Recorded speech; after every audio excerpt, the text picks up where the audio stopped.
اللہ رب العالمین سے قسم کھا کر کے کہا قال فبعزتک لأغوینہم اجمعین، میں تیرے بندوں کو اللہ تیری عزت کی قسم میں گمراہ کرتا رہوں گا۔ مولا نے کہا جا جا، تجھے پوری اتھارٹی ہے، تجھے پورا پاور ہے، جا تو گمراہ کر۔ لیکن اللہ نے کہہ دیا میرا جو بندہ ہوگا میں وہ تیرے فندے میں نہیں آئے گا، گمراہ نہیں ہوگا۔ پھر اللہ رب العالمین نے بیان فرمایا میں اپنی جہنم کو تم سے اور تمہارے ماننے والوں سے پوری طرح بھر دوں گا، بھر دوں گا۔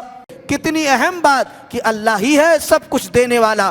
اللہ رب العالمین اگر نہ چاہے تو پوری کائنات مل کر دے نہیں دے سکتی، اور اگر اللہ رب العالمین جو ہے دینا چاہے پوری کائنات مل کے روکے نہیں روک سکتی۔ کہ وہ دروغہ جانتا ہے کہ غلط کی وجہ سے جہنم میں آئے، اور جہنمی بھی جانتا ہے کہ میں غلطیوں کی وجہ سے جہنم میں ڈالا جا رہا ہوں، لیکن وہ دروغے کا سوال کرنا الم یاتکم رسل منکم یتلون علیکم آیات ربکم، یہ بڑا تکلیف دہ ماجرا ہوگا۔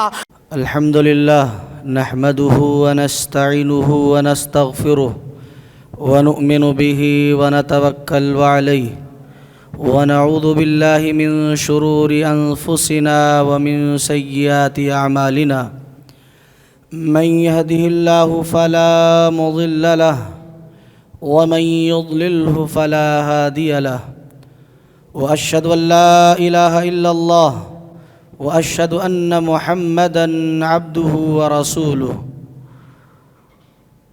يا أيها الذين آمنوا اتقوا الله حق تقاته ولا تموتن إلا وأنتم مسلمون۔ يا أيها الناس اتقوا ربكم الذي خلقكم من نفس واحدة وخلق منها زوجها وبث منهما رجالا كثيرا ونساء، واتقوا الله الذي تساءلون به والأرحام إن الله كان عليكم رقيبا۔ يا أيها الذين آمنوا اتقوا الله وقولوا قولا سديدا يصلح لكم أعمالكم ويغفر لكم ذنوبكم، ومن يطع الله ورسوله فقد فاز فوزا عظيما۔ أما بعد فإن خير الحديث كتاب الله، وخير الهدي هدي محمد صلى الله عليه وسلم، وشر الأمور محدثاتها وكل محدثة بدعة وكل بدعة ضلالة وكل ضلالة في النار۔ اعوذ باللہ من الشیطان الرجیم، بسم اللہ الرحمن الرحیم۔ یاسین والقرآن الحکیم انک لمن المرسلین۔ حاضرین مجلس، اسلامی بھائیوں، پردہ نشین ماں اور بہنوں، آج کی اس نشست میں انشاءاللہ تبارک و تعالی اللہ کی توفیق سے 23واں اور 24واں دونوں پارے سے کچھ منتخب آیات کی تفسیر مختصراً آپ کے سامنے پیش کی جائے گی۔ اللہ تعالیٰ سے دعا ہے کہ رب العالمین ہمیں صحیح کہنے اور ہم سب کو حق کی باتوں پر پوری طرح سے عمل کی توفیق عطا فرمائے، آمین۔ محترم حضرات، 22ویں پارے کا اختتام سورہ یاسین سے ہوتا ہے اور 23ویں پارے کی شروعات سورہ یاسین سے ہوتی ہے۔ سورہ یاسین جس کے تعلق سے ہمارے سماج میں بہت ساری غلط باتیں رائج ہیں، بالخصوص مائیں اور بہنیں ان باتوں کو بخوبی ذہن نشین کر لیں کہ سورہ یاسین جس کے بارے میں کہا جاتا ہے کہ یہ قرآن کریم کا دل ہے، یا اسی طریقے سے جب آدمی کا وفات ہونے لگتا ہے، یعنی قریب المرغ شخص کے پاس اسے پڑھا جاتا ہے، تو یہ دونوں چیزیں حدیث پاک سے صحیح نہیں ہیں، بلکہ یہ روایتیں ضعیف ہیں۔ نہ تو یہ قرآن کا دل، نہ اسی طرح سے مرنے والے کے پاس سورہ یاسین یا ایسے ہی قرآن شریف کو پڑھا جائے۔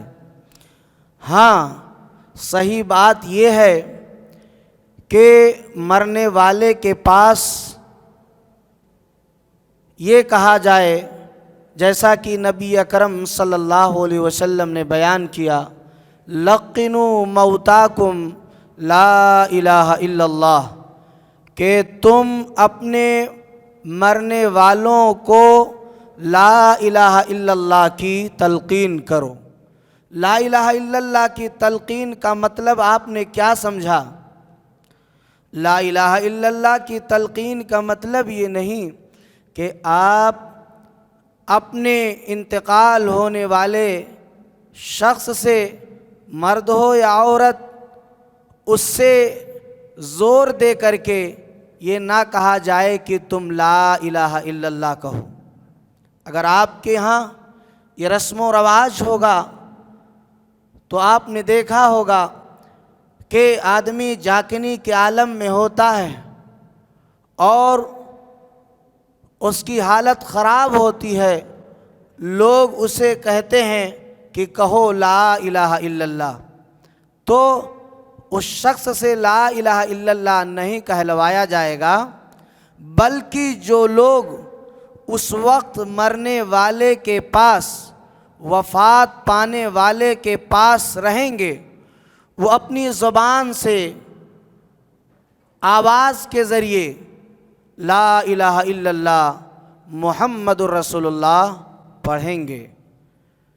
جب یہ پڑھیں گے تو اللہ کی توفیق سے اس مرنے والے کو ضرور اللہ تبارک و تعالیٰ اس کی زبان سے، اس کے زبان سے یہ کلمات ضرور جاری کر دے گا، لا الہ الا اللہ محمد الرسول اللہ۔ لیکن جب آپ اس سے کہلوائیں گے تو یاد رکھیں اس میں خطرات ہیں۔ خطرات یہ ہیں کہ آدمی اس وقت جاکنی کے عالم میں ہوتا ہے اور موت کی سختی بڑی کٹھن ہوتی ہے، اسی لیے پیارے رسول صلی اللہ علیہ وسلم نے موت کی سختیوں سے اللہ کی پناہ طلب کی ہے۔ ہمیں بھی پناہ طلب کرنی چاہیے۔ تو جب ہم کہلوائیں گے تو ہو سکتا ہو اسے اس کی زبان سے لا الہ الا اللہ کہنے کے بجائے غلط باتیں نکل جائیں، غلط باتیں زبان سے ادا ہو جائیں، اور آپ کی وجہ سے وہ آدمی اچھا کے بجائے برا ہو جائے گا، جنتی کے بجائے جہنمی ہو جائے گا۔ اسی لیے اس بات کو خوب اچھی طرح ذہن نشین کر لیں کہ مرنے والے کے پاس یا ایسے ہی میت کے پاس جو انتقال کر گیا ہو یا وہ جاکنی کے عالم میں ہو، اس کے پاس نہ سورہ یاسین پڑھا جائے اور نہ ہی ایسے قرآن شریف کی تلاوت کی جائے، نہ ہی اسی طریقے سے میت کو لا الہ الا اللہ زبردستی کہلوایا جائے۔ جب ایسا کریں گے تو ہو سکتا ہو آدمی غصے کے عالم میں وہ کہنے کے بجائے کچھ اور غلط باتیں کہے، بلکہ جائز اور صحیح طریقہ جو پیارے رسول صلی اللہ علیہ وسلم نے بیان کیا وہ یہی ہے، لقنوا موتاکم لا الہ الا اللہ، کہ تم لا الہ الا اللہ وہاں پڑھو جو موجود رہو، تو اللہ کی توفیق سے اس شخص کو بھی لا الہ الا اللہ کی توفیق مل جائے گی۔ اتنی بات سمجھ میں آئی؟ سمجھ میں آئی نا؟ یہ چیزیں عقیدے سے ریلیٹڈ ہیں جو ہمارے سماج اور معاشرے میں بہت بڑا ناسور بنا ہوا ہے۔ اب آئیے اس کے بعد چلتے ہیں، اللہ تبارک و تعالی نے اپنے پیارے حبیب جناب محمد رسول اللہ صلی اللہ علیہ وسلم کی نہایت ہی امتیازی خصوصیت کا ذکر فرمایا ہے۔ اس کائنات میں اللہ تعالی نے بہت سے نبی اور رسول بھیجے، لیکن اللہ سبحانہ و تعالی نے کسی کی رسالت کی قسم نہیں کھائی۔ نوح علیہ السلام، موسیٰ علیہ السلام، اسی طریقے سے اور دیگر لوگ آئے، لیکن کبھی بھی کسی رسول کی رسالت کی قسم اللہ تعالی نے نہیں کھائی۔ اگر کھائی ہے پروردگار عالم نے تو پیارے حبیب جناب محمد رسول اللہ صلی اللہ علیہ وسلم کی رسالت کی قسم کھائی ہے۔ مشرکین مکہ نبی صلی اللہ علیہ وسلم کی رسالت کا انکار کر رہے تھے کہ لست مرسلا، کہ آپ رسول نہیں ہیں، آپ پیغمبر نہیں ہیں، آپ اللہ کے جانب سے بھیجے گئے پیغمبر نہیں ہیں۔ تو اللہ تبارک و تعالی نے کہا انک لمن المرسلین، یاسین والقرآن الحکیم انک لمن المرسلین۔ اللہ تبارک و تعالی نے قسم کھا کر کے کہا کہ میرے حبیب جناب محمد رسول اللہ صلی اللہ علیہ وسلم یہ میری جانب سے بھیجے گئے رسول ہیں۔ یہ اللہ نے آپ کی نرالی شان کا تذکرہ کیا ہے۔ اس کے بعد 3 ایسے رسول آئے ایک بستی کے اندر، جن کا نام تو صحیح طور سے تعین میں نہیں ہے کہ آخر اس بستی کا نام اللہ نے قرآن میں نہیں ذکر کیا، لیکن بیان کرنے والوں نے کہا کہ وہ انطاکیہ بستی تھی، انطاکیہ نام تھا اس بستی کا۔ تو اس میں اللہ تبارک و تعالی نے اپنے رسولوں کو بھیجا، 3 رسول، اور لوگوں نے ان رسولوں کی تکذیب کی، جھٹلایا، بات نہیں مانے، بلکہ یہاں تک ان لوگوں نے کہنا شروع کر دیا کہ جب بارش رک گئی تو کہا کہ یہ نحوست تمہارے ہی وجہ سے ہوئی ہے، یعنی ان نبیوں کے سلسلے میں کہا کہ یہ نحوست تمہارے ہی وجہ سے ہوئی ہے، اور ہمارے درمیان جو گروہ در گروہ لوگ ہوئے وہ تمہاری ہی وجہ سے ہوئے ہیں۔ یعنی وہ خود بدعہد لوگ، بد کردار لوگ سارا الزام نبیوں پر ڈال رہے تھے، اللہ کے ان محبوب بندوں پر ڈال رہے تھے۔ تو اللہ تبارک و تعالی نے بیان فرمایا قالوا طائرکم معکم اَإِن ذُكِّرْتُمْ بل انتم قوم مسرفون، کہ یہ جو کچھ ہے نا یہ جو ہے نبیوں کی وجہ سے نہیں، بلکہ نبیوں نے کہا یہ تمہاری وجہ سے ہے، تمہاری بدعمالیوں کی وجہ سے، تمہاری بد کرداریوں کی وجہ سے ایسا ہو رہا ہے، وگرنہ ایسا کچھ نہیں ہوتا۔ پھر اللہ تبارک و تعالی نے کہا کہ ایک ایسے شخص کا تذکرہ کیا جو ایک دور دراز بستی سے آیا اور اپنی اسی قوم کے لوگوں سے کہنے لگا وَجَاءَ مِنْ أَقْصَى الْمَدِينَةِ رَجُلٌ يَسْعَىٰ قَالَ يَا قَوْمِ اتَّبِعُوا الْمُرْسَلِينَ اتَّبِعُوا مَن لَّا يَسْأَلُكُمْ۔ اللہ رب العالمین کے اس بندے نے یہ کہا کہ اے میری قوم کے لوگوں، تم کیا کرو، تم ان رسول پر ایمان لے آؤ، ان رسولوں کی باتوں کو مان لو، ان کی تکذیب نہ کرو۔ کیوں؟ اس وجہ سے کہ یہ تو تم سے نہ کوئی اجرت مانگتے ہیں، نہ اسی طریقے سے جو ہے یہ گمراہ لوگ ہیں، بلکہ یہ ہدایت یافتہ لوگ ہیں، یہ اچھے لوگ ہیں، یعنی ان اچھے لوگوں کی بات مان لینی چاہیے۔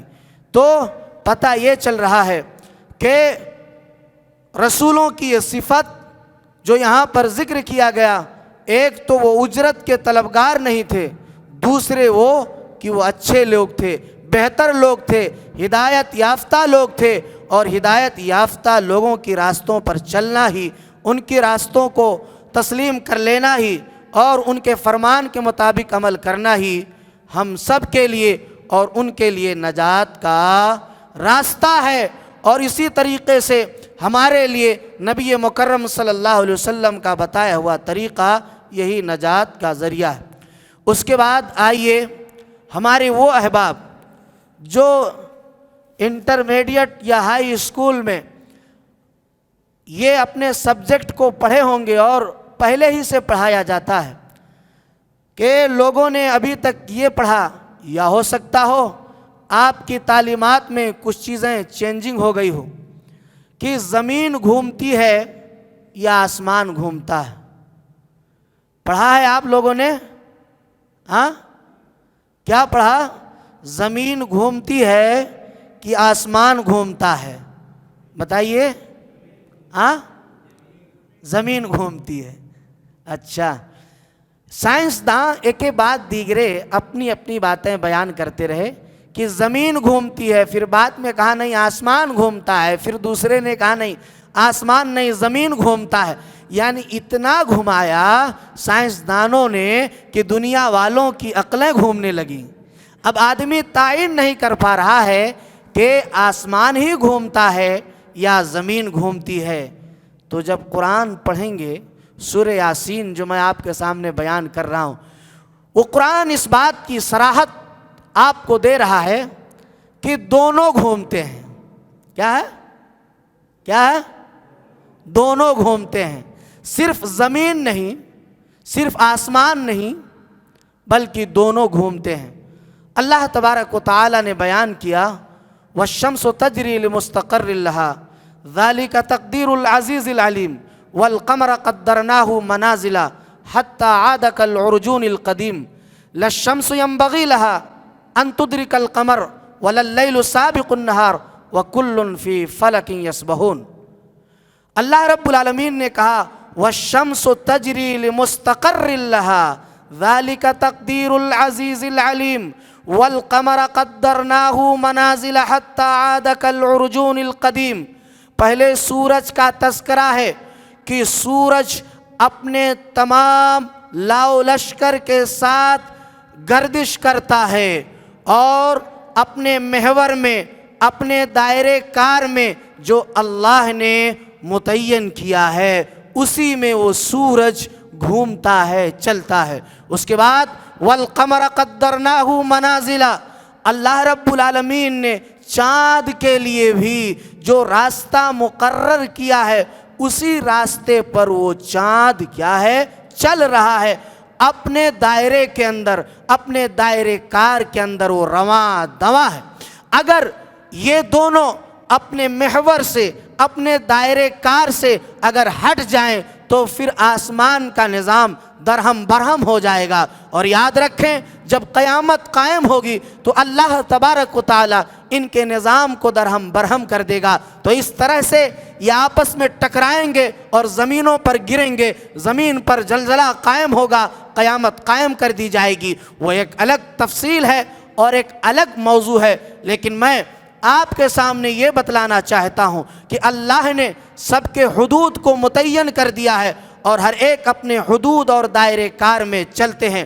اس کے بعد یہ چاند کی مفسرین نے 28 منزلیں بیان کی ہیں کہ والقمر قدرناہ منازل حتی عاد کالعرجون القدیم۔ یہ چاند پہلے آپ کو کٹا ہوا دکھائی دیتا ہے، پھر جیسے ہی دن گزرتے جاتے ہیں پھر اس کے بعد آپ دیکھیں گے کہ 15 دنوں تک شروعات میں کیا رہتا ہے؟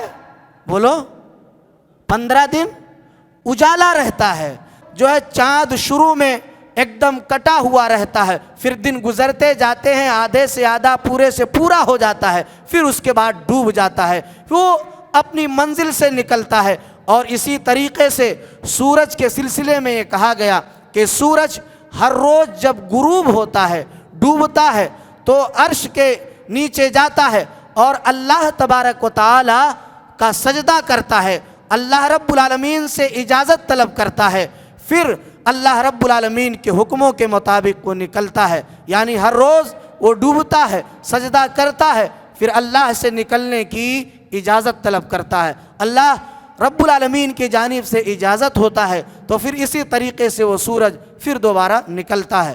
تو بہرکیف آئیے اس کے بعد اگلا ٹکڑا دیکھتے ہیں۔ لَلشَّمْسُ يَنبَغِي لَهَا أَن تُدْرِكَ الْقَمَرَ وَلَلَّيْلُ سَابِقُ النَّهَارِ وَكُلٌّ فِي فَلَكٍ يَسْبَحُونَ، کہ اللہ نے کہا نہ سورج کو یہ مجال کہ وہ چاند کے مدار میں داخل ہو سکے، چاند کے محور میں یہ داخل ہو سکے۔ لَلشَّمْسُ يَنبَغِي لَهَا أَن تُدْرِكَ الْقَمَرَ، نہ اسی طریقے سے سورج کو یہ مجال ہے کہ وہ چاند کے محور میں، نہ چاند کو یہ مجال ہے کہ وہ سورج کے حدود اور دائرے کے اندر داخل ہو سکے، یعنی ہر ایک اپنے دائرے کار میں گھوم رہے ہوتے ہیں۔ پھر اللہ تبارک و تعالیٰ نے بیان فرمایا کُلٌّ فِی فَلَکٍ یسبحون، ہر ایک اپنے دائرے کار کے اندر گھوم رہے ہوتے ہیں۔ کُلٌّ فِی فَلَکٍ یسبحون سے اگر آپ چاہے اس کو الٹا پڑھیے، کُلٌّ فِی فَلَکٍ یسبحون، چاہے الٹا پڑھیے چاہے سیدھا پڑھیے، دونوں معنوں میں وہ ایک ہی جیسا پڑھا جائے گا، کُلٌّ فِی فَلَکٍ یسبحون۔ آپ اسے جوڑیے گا کُلٌّ فِی فَلَکٍ کو، تو آپ چاہے الٹا پڑھیں گے چاہے سیدھا، یہ کُلٌّ فِی کیا ہوگا؟ ارے چاہے کُلٌّ سے پڑھو چاہے فَلَکٍ کے کاف سے پڑھو، وہ معاملہ کیا ہے؟ کُلٌّ فِی فَلَکٍ یسبحون، دونوں طرح سے ایک ہی جیسا ہوتا ہے۔ تو اس سے نکالا گیا نقطہ یہ ہے، اور بات جو آپ کے سامنے رکھی گئی، یسبحون کا مطلب کہ کوئی چیز جیسے پانی پر پھینک دی جائے اور پانی کے اوپر وہ تیر رہی ہو، کیا ہے؟ پانی کے اوپر وہ تیر رہی ہو، جیسے کوئی لکڑی ہو یا اسی طریقے سے کوئی اور آلہ کار ہو، اس کو جب پانی کے اوپر پھینکا جائے تو دیکھیے وہ پانی پر کیسے تیرتا ہے، ہلتا ہے پانی کے اوپر، اور پانی کے ساتھ ساتھ وہ چلتا بھی رہتا ہے، بہرکیف وہ اوپر تیرتا ہے۔ کُلٌّ فِی فَلَکٍ یسبحون، سبح کا مطلب تیرنا۔ تو ایسے ہی مفسرین نے بیان فرمایا کُلٌّ فِی فَلَکٍ سے کہ اس زمین کی دو گردشیں ہیں، اس زمین کی دو گردشیں ہیں۔ کتنی گردش ہے؟ اس زمین کی دو، بھائی دو چال ہے، دو گردشیں ہیں، ایک گردش محوری ہے اور دوسری گردش مداری ہے، یعنی محور کی گردش سے دن اور رات پیدا ہوتے ہیں۔ کیا ہے؟ محور کی گردش سے جب یہ سورج اپنے محور پر چلتا ہے تو اس سے دن اور رات ہوتے ہیں، اور جب یہ سورج اپنے مدار میں چلتا ہے تو اس سے موسم کے تغیرات، جاڑا، گرمی اور برسات پیدا ہوتے ہیں۔ آئی بات سائنس سمجھ میں؟ آئی نکو آئی؟ آئی نا؟ ہاں۔ اب آپ کہیے گا اپنے ان تمام بڑے بڑے سائنس پڑھانے والے ٹیچروں سے کہ سر آیا زمین گھومتی ہے یا آسمان گھومتا ہے؟ اور کتابوں نے تو ایسا گھمایا، پروفیسروں نے تو ایسا گھمایا کہ سب کی عقلیں گھومنے لگی، ابھی تک یہ نہیں تعین ہو پایا کہ زمین گھومتی ہے یا آسمان گھومتا ہے، لیکن قرآن نے بتا دیا کہ آسمان بھی چل رہا ہے، یہ سورج بھی چل رہا ہے، اور اسی طریقے سے یہ زمین بھی چل رہی ہے، لیکن اللہ تبارک و تعالی نے ایک نظام متعین کیا ہے، اس نظام کے تحت یہ سب اپنے محور میں گردش کر رہے ہیں۔ بات سمجھ میں آئی؟ تو آگے چلتے ہیں۔ اس کے بعد اللہ سبحانہ و تعالی نے قیامت کے دن وہ تذکرہ کیا گیا کہ جب انسان جھوٹ بولے گا، کافر چھپائے گا اپنی باتوں کو، تو اللہ رب العالمین اس کی زبان پر تالے لگا دے گا، تو ہاتھ گواہی دیں گے، سارے اعضاء گواہی دیں گے، لیکن اس میں نقطہ کیا ہے؟ کرنول کے لوگ پڑھے لکھے لوگ ہیں، اسی لیے نقطہ زیادہ ڈھونڈتے ہیں۔ تو نقطہ یہ ہے کہ اگر آدمی کو کوئی غیر تکلیف دے اور اسی طریقے سے وہی تکلیف جو غیر دیتا ہے وہی تکلیف اپنا دے، تو دونوں تکلیفوں میں کس کی تکلیف سب سے زیادہ گہری ہوگی؟ ہاں ارے بولیے کس کی؟ اپنوں کی. یعنی آدمی دوسروں کی مار، دوسروں کی زخم کو بھول سکتا ہے لیکن اپنوں کی زخم کو نہیں بھول سکتا ہے. یہی اللہ نے سمجھایا ہے کہ جس ہاتھ کے ذریعے جو اپنا ہے، جس آنکھ کے ذریعے جو اپنا ہے، جس پیر کے ذریعے جو اپنا ہے، اس کے لیے انسان تکلیفوں کے مارے جھوٹ بولے گا، چھپائے گا. پروردگار ہم نے یہ نہیں کیا ہے، تب اللہ تالے لگائے گا تو پھر انسان کے سارے اعضاء گواہی دیں گے. پھر انسان حواس باختہ ہو جائے گا، حیران و شستر ہو جائے گا. ارے میں نے تمہیں کو چھپانے کے لیے سب کچھ کیا اور تمہیں میرے خلاف گواہی دی.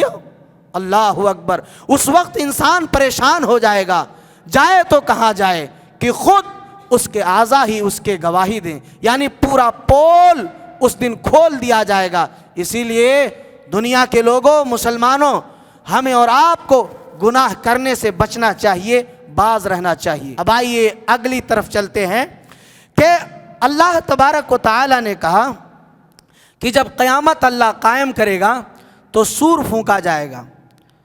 تو آپ نے کتنا سور جانا ہے کہ پھونکا جائے گا؟ بتائیے کتنا سور؟ 10 کی 15؟ ہاں کتنا؟ 2. لیکن یہاں پر سورہ یاسین میں 3 سوروں کا تذکرہ ہے. بالکیف وہ الگ مسائل ہیں لیکن 3 سور. پہلا سور جب پھونکا جائے گا تو دنیا پر قیامت برپا ہو جائے گی. لوگ بازار میں ہوں گے، لوگ ہوٹلوں میں ہوں گے، لوگ گھروں میں ہوں گے، لوگ مستیوں میں ہوں گے، لوگ جو ہے اسی طرح سے برائیوں میں مست ہوں گے، لوگ ایک دوسرے کے خلاف بغاوتیں کر رہے ہوں گے. اچانک قیامت کا وقوع ہو جائے گا، یعنی دنیا پر قیامت برپا ہو جائے گی. پھر دوسرا سور پھونکا جائے گا تو دوسرے سور کے ذریعے سے سارے کے سارے لوگ مر جائیں گے، فنا کے گھاٹ اتر جائیں گے. یعنی پہلے سور پر بیان کیا گیا قیامت برپا ہوگی، دوسرے سور پر جو ہے لوگ مر جائیں گے، ساری چیزیں فنا ہو جائیں گی. تیسرے سور پر کیا ہوگا؟ لوگ قبروں سے نکل کر کے میدان محشر کی طرف جمع ہوں گے. اللہ اکبر. ایک اہم نقطہ، باریک نقطہ سمجھنے کی کوشش کریں کہ انسان جب قبر سے نکلے گا تو کس حال میں ہوگا؟ ہاں ننگا ہوگا، برہنہ ہوگا. یہ قبر سے نکل رہا ہے. اور جب انسان اس دنیا میں پیدا ہوا تب بھی برہنہ، قبر سے نکلا تو بھی ننگا، ماں کے پیٹ سے نکلا تو بھی ننگا. اللہ تبارک و تعالی نے اور قیامت کا وہی تو ذکر فرمایا ہے کہ ایک عورت جب بچہ پیدا کرتی ہے اور وقت آتا ہے، اللہ اکبر، میں کن لفظوں میں بیان کروں، کن لفظوں میں کہوں، اور اللہ نے کیا سمجھانا چاہا ہے. بڑی اہم بات بتانی چاہیے پروردگار عالم نے. یہیں پر رک کر کے ہم قبر کی طرف چلتے ہیں. اللہ تبارک و تعالی نے کہا یا ایھا الناس اتقوا ربکم ان زلزلۃ الساعۃ شیء عظیم، کہ اللہ رب العالمین جب قیامت قائم کرے گا تو زلزلہ ہوگا. کیا ہوگا؟ زلزلہ طاری ہوگا. جب زلزلہ ہوگا تو یہ زمین پھٹ جائے گی. جب زمین پھٹے گی تو لوگ قبروں سے نکلیں گے اور ایسے ہوں گے، ننگے ہوں گے، یعنی زمین پر زلزلہ طاری ہوگا.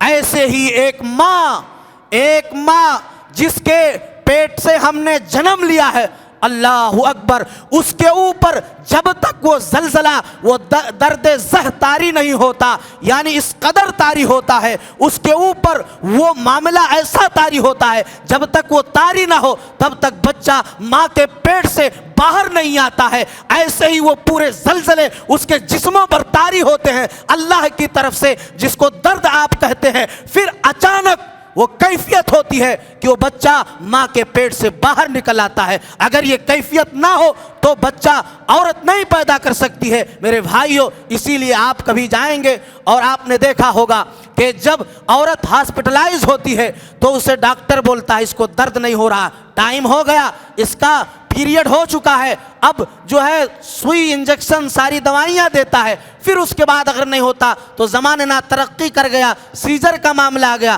اللہ نہ کرے کسی کے ساتھ ایسا ہو۔ لیکن جب وہی درد ہوتا ہے تو زلزلہ جسموں پر طاری ہوتا ہے، ایسی طاقت اللہ دیتا ہے کہ اس طاقت کے ذریعے اچانک جو ہے بچہ ماں کے پیٹ سے باہر نکل آتا ہے۔ ایسے ہی قیامت کے دن پروردگار عالم اس زمین کو وہ طاقت دے گا زلزلے کی شکل میں کہ جتنے لوگ مدفون ہیں اس زمینوں کے حوالے ہیں، ایسے یہ باہر نکال کر کے پھینک دیں گے۔ ماں کے پیٹ سے پیدا ہوئے زلزلے کی شکل میں تو بھی ننگے تھے، قبر سے نکالے گا پروردگار تو بھی ہم ننگے ہوں گے۔ اللہ اکبر۔ یہ کیفیت ہم دنیا میں آئے عمل کریں، اللہ رب العالمین کے حکموں پر زندگی گزاریں۔ دوسری کیفیت یہ ہوگی جب ہم ننگا ہو کر کے جمع ہوں گے تو ہم نے جو کیا ہے اس کا حساب و کتاب دینا ہوگا۔ کہ عموماً اب یہاں پر بھی سائنس کے پڑھنے والے ہمارے وہ تمام احباب جو سائنس پڑھتے ہیں اور سمجھتے ہیں تو ان باتوں کو ضرور و غور سے سن لیں کہ عموماً ہری چیز کے اندر، ہرا چیز جو ہوتا ہے اس کے اندر جلنے کی صلاحیت نہیں ہوتی ہے۔ جو لکڑی ہوتی ہے اگر لکڑی گیلی ہو، ہری ہو، تو جب اس کو آگ کے ایندھن میں جلایا جائے تو جلدی نہیں جلتی ہے، وہ جلتی ہی نہیں۔ لیکن جو سوکھی ہو وہ بہت جلد جل جاتی ہے۔ اللہ تبارک و تعالیٰ نے کتنی بڑی حکمت بیان فرمائی ہے، اور ساری سائنس ہیچ ہے اس کے سامنے، پوری دنیا کی ٹیکنالوجی ہیچ ہے۔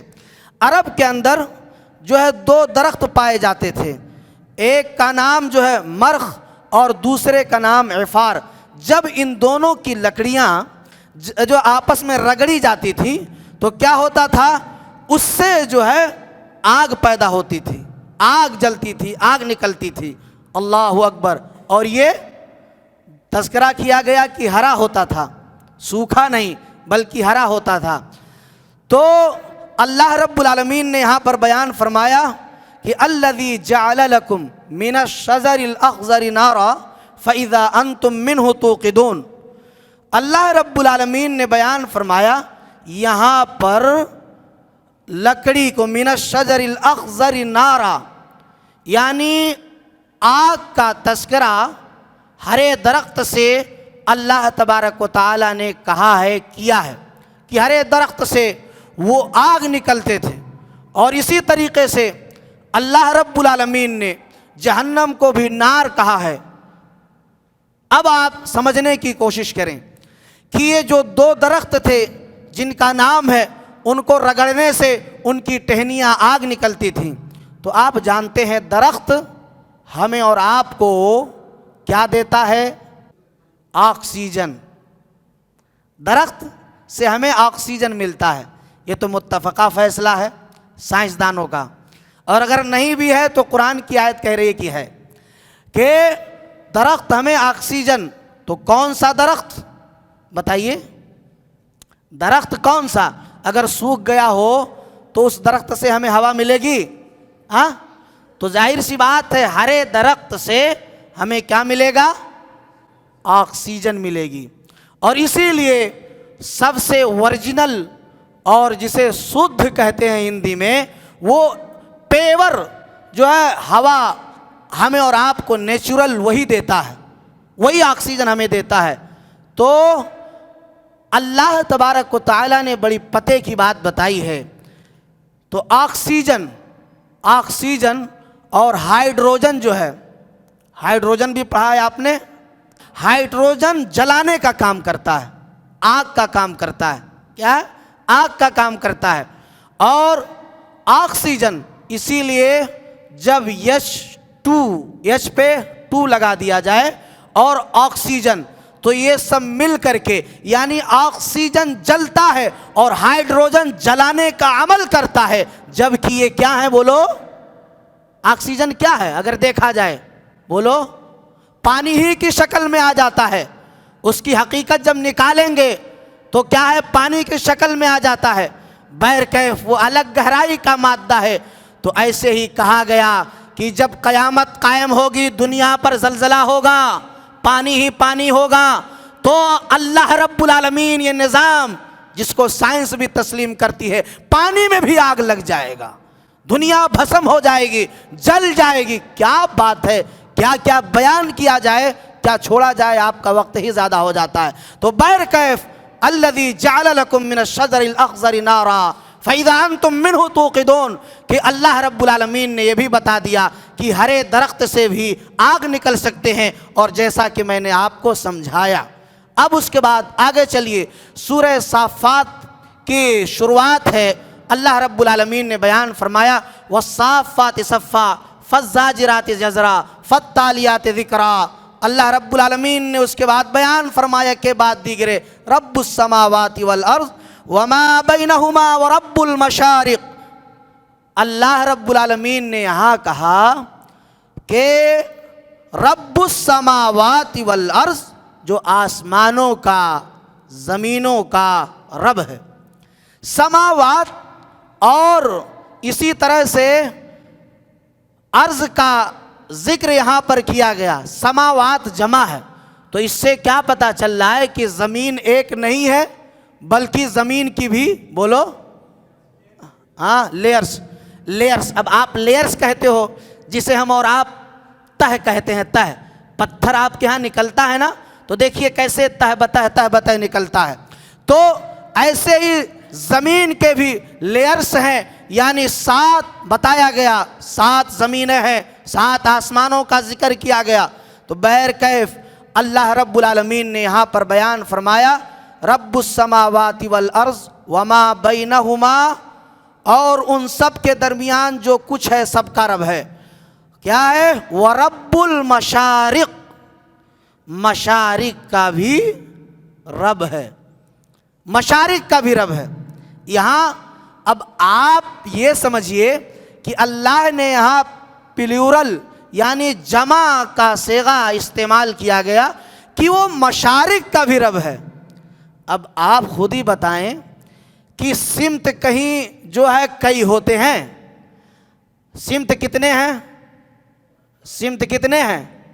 ارے بھائی نہیں سمجھ میں آ رہی بات؟ 4 ہیں، ہے نا؟ 4 ہیں، جسے پورب پچھم اتر دکھن کہا جاتا ہے، اور اب آپ سمجھ لیں ویسٹ ایسٹ نارتھ ساؤتھ، وہ تو آپ کی بھاشا ہے۔ تو بہر کیف یہ 4 ہیں، لیکن اللہ تبارک و تعالیٰ نے کہا مشارق، یعنی پورب کئی ہیں، ایسٹ کئی ہیں، ایک نہیں کئی ہیں۔ اب کیا کرو گے؟ اللہ کہہ رہا ہے ایسٹ ایک نہیں کئی ہیں۔ دوسری جگہ سورہ رحمان کے اندر اللہ نے بیان فرمایا رب المشرقین ورب المغربین۔ اب لو، وہاں پر اللہ رب العالمین جو ہے سورہ رحمان کے اندر 2 مشرقیں 2 مغربیں، اور یہاں پر اللہ تعالیٰ نے سورہ صافات کے اندر کہا کئی مشرقیں ہیں۔ اتنی بات سمجھ میں آ رہی ہے؟ یہاں اس آیت میں کئی مشرقوں کا ذکر ہے، اور سورہ رحمان کے اندر 2 مشرق 2 مغرب، دونوں میں آپسی ٹکراؤ ہو رہا، تضاد ہو رہا۔ اللہ کہنا کیا چاہتا ہے؟ اللہ رب العالمین نے بیان فرمایا، سمجھیے رات اور دن کبھی کیا ہوتے ہیں؟ بولو، چھوٹے اور بڑے ہوتے ہیں نا؟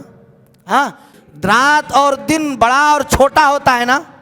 ہاں، گرمی میں رات، بولو، گرمی میں رات چھوٹی ہوتی ہے، سردی میں رات بڑی ہوتی ہے، ایک کے بعد دیگرے چھوٹی بڑی ہوتے ہوتے پھر موازن بھی ہو جاتے ہیں، برابر بھی ہو جاتے ہیں دن اور رات۔ ایسا بھی وقت آتا ہے، ایسا بھی ٹائم آتا ہے۔ تو بہر کیف اللہ تبارک و تعالیٰ نے جو سمجھایا ہے نا، یقیناً رب المشرقین و رب المغربین، 2 مشرقوں 2 مغربوں کا رب ہے۔ یہاں سے یہ سمجھو کہ سورج ہر دن کہاں سے نکلتا ہے؟ ہاں مشرق سے نکلتا ہے اور مغرب میں ڈوبتا ہے۔ اللہ اکبر، یہ ہوا۔ اب مشارق کا لفظ لا کر کے اللہ نے یہ بیان فرمایا کہ سورج ہر دن ایک ہی جگہ سے نہیں نکلتا ہے، بلکہ بولو جگہ بدلتا ہے بھائی۔ یہاں نکلا، پھر جب آج ڈوب گیا، پھر کل جب نکلے گا تو پھر تھوڑا سا ہٹے گا، پھر جب ڈوبے گا پھر پرسوں نکلے گا، پھر تھوڑا ہٹے گا۔ یعنی مشرق تو وہی ہوگا اس کے نکلنے کا، مغرب بھی وہی ہوگا اس کے ڈوبنے کا، لیکن معاملہ یہ ہوگا کہ ہر روز اپنی جگہوں کو چینج کرتے ہوئے نکلتا ہے اور ہر روز اپنی جگہوں کو چینج کرتے ہوئے ڈوبتا ہے۔ یہی ہے مشارق، یہی ہے مغارب، اور جو ہر دن نکلتا ہے مشرق سے مغرب، وہ اللہ تعالیٰ نے سمجھایا۔ اب بات سمجھ میں آئی؟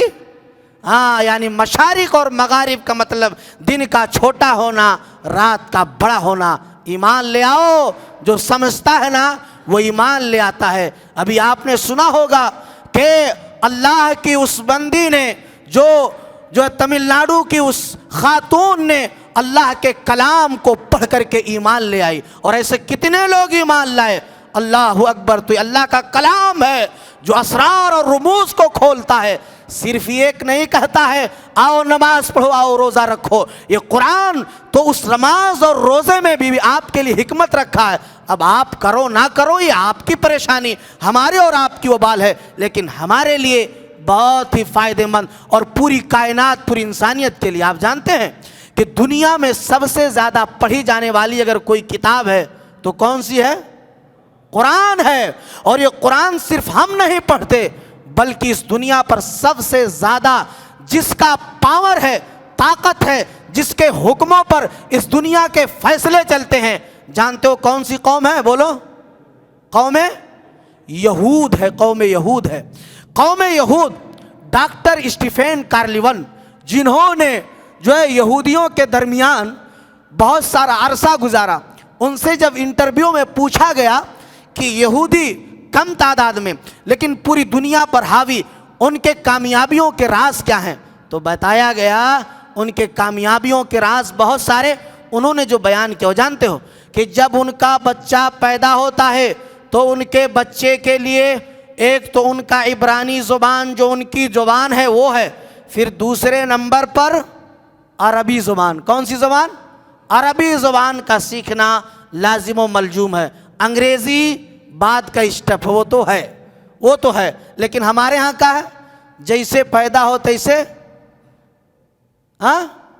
یہ فار یہ ایپل چھوڑ دو بھائی، یہ فار اللہ بھی چھوڑ دو، یہ فار ابا، بی فار بڑا ابا، سی فار چھوٹا ابا، ڈی فار ڈاکٹر ابا۔ یہ ہم تو مولوی ابا بہت بعد میں ہے، کیونکہ مولویوں کو لوگ سمجھتے ہیں کہ کچھ نہیں آتا، لیکن اب وہ دور چینج ہو گیا، وقت بہت تیزی کے ساتھ اپنی طرف سب کو کھینچ رہا ہے۔ بہر کیف انسان کو چاہیے، ایک مسلمان کو چاہیے کہ پہلے کلمہ سیکھے، اللہ کے قرآن کو سیکھے، یہ مقدم ہونا چاہیے، اور دنیا کے تمام زبان سیکھنے چاہیے۔ یہ جو ہے اسلام کے تبلیغ میں اور آپ کی زندگی میں بہت فائدے دیں گے، تو انگریزی زبان بھی سیکھنی چاہیے، لیکن یہ نہ ہو کہ آپ دوسری زبانوں کے چکر میں آپ اپنے رب کو بھول جائیں، آپ قرآن مجید کو پڑھنا بھول جائیں۔ یہ نہیں ہونا چاہیے، بلکہ اس کو مقدم رکھنا ہے، دنیا کو مؤخر رکھنا ہے۔ باپ ہو تو کیسا؟ بولو، ابراہیم علیہ السلام جیسا۔ بیٹا ہو کیسا؟ اسماعیل علیہ السلام جیسا۔ لیکن یہ بھی مسئلہ بڑا اہم ہے کہ ابا، اچھا ہر آدمی کا نیچر یہ ہے، فطرت یہ ہے کہ انسان اپنے لیے کیا پسند کرتا ہے؟ بولو، کیا پسند کرتا؟ اچھا پسند کرتا ہے، اپنے لیے ہر ایک اچھا پسند کرتا ہے۔ اور یہی بات تو باپ بھی چاہتا ہے کہ ہمارا بیٹا فرما بردار ہو، اور بیٹا بھی چاہتا ہے ہمارا باپ اچھا ہو۔ لیکن اسلام نے جو بیان کیا کہ آدمی جو اپنے لیے پسند کرے وہی دوسروں کے لیے پسند کرے. اس میں حکمت سمجھے کہ جب آپ نے اپنے لیے اچھا چوائس کر لیا تو ظاہر سی بات ہے وہی دوسرے کے لیے پسند کرو گے تو دونوں اکول ہو جائیں گے. کیا ہو جائیں گے؟ اکول ہو جائیں. جب اکول ہوئے تو دونوں ایک ہو گئے. ایک ہو گئے تو دونوں کے معاملات ایک جیسے ہو گئے. تو ایسے ہی ایک باپ اگر چاہتا ہے ہمارا بیٹا نیک ہو تو باپ کو پہلے بولو نیک بننا چاہیے. اور اسی طرح سے اگر بیٹا چاہتا ہے کہ ہمارے ابا اچھے ہوں تو انہیں چاہیے کہ وہ صحیح معنوں میں جو بیٹے کا حق اور حقوق ہے اسے ادا کرنے کی کوشش کریں. آئیے اللہ تبارک و تعالیٰ نے بیان فرمایا, مشہور و معروف آپ نے سنا, فلما بلغ معه السعي قال يا بني إني أرى في المنام أني أذبحك فانظر ماذا ترى قال يا أبت افعل ما تؤمر ستجدني إن شاء الله من الصابرين فلما أسلما وتله للجبين وناديناه أن يا إبراهيم قد صدقت الرؤيا إنا كذلك نجزي المحسنين. مولا کریم نے بیان فرمایا کہ حضرت ابراہیم نے اپنے بیٹے سے کہا, فلما بلغ معه السعي قال يا بني, یا بنیا. کیا سمجھا آپ نے؟ اے ادھر آ نہیں, اے بے سن ادھر آ نہیں, اے بے ادھر آ بے, ایسا نہیں. کیا کہا؟ اے میرے پیارے بیٹے, پیارے بیٹے. پتہ چل رہا کہ ابا کیا کہیں, کیسے بلائیں؟ ادھر آ نہیں رے, ادھر آ نہیں, ایسا نہیں, نکو نہیں, یکو نہیں, یہ سب نہیں. پیار کے انداز میں, بیٹا آؤ, عبداللہ آؤ, عبداللہ سن لو ذرا نا, یہ ہے نا. تو دیکھیے کون سا آدمی ہے بھائی. آپ اپنی بیوی کو کبھی تلخ زبان سے پکار کر دیکھیے ایک دو مرتبہ, اس کے بعد دیکھیے جو پانی دے رہی ہے وہ بھی اٹھا کے گلاس پھینک دے گی آپ کے اوپر. کبھی تجربہ کریے. لیکن جب اس غصے میں ہو تو بھی اس کو کہو کہ بڑی اچھی ہے آپ, بڑی بہترین ہے, میرے لیے سب کچھ کرتی ہیں. تو دیکھیے غصہ بھی ٹھنڈا ہو جائے گا. یہی تو سکھانا چاہا ہے قرآن کریم نے کہ اگر آپ صحیح باپ بننا چاہتے ہو تو ابراہیم علیہ السلام جیسا بنو. بیٹا بننا چاہتے ہو تو آپ اسماعیل علیہ السلام جیسا بنو. تو کیا کہا؟ فلما بلغ معه السعي قال يا بني إني أرى في المنام.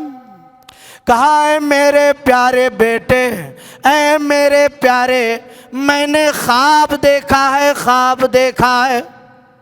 یہ نہیں کہا گیا کہ مجھے اللہ کا حکم ہوا ہے. کیا سمجھ رہے ہو؟ نرمی کا فائدہ دیکھ رہے ہو؟ نرمی ہے اور خواب کی بات کہی گئی ہو. یہ نہیں کہا گیا کہ اللہ نے کہا ہے کہ کرو. یہ نقطہ یاد رکھو. انی ارا فی المنام, باپ کہہ رہے ہیں میرے پیارے بیٹے میں نے خواب دیکھا ہے. انی اذبحک فانظر ماذا تری, کہ میں تجھے اپنی ہاتھوں سے ذبح کر رہا ہوں. اللہ اکبر.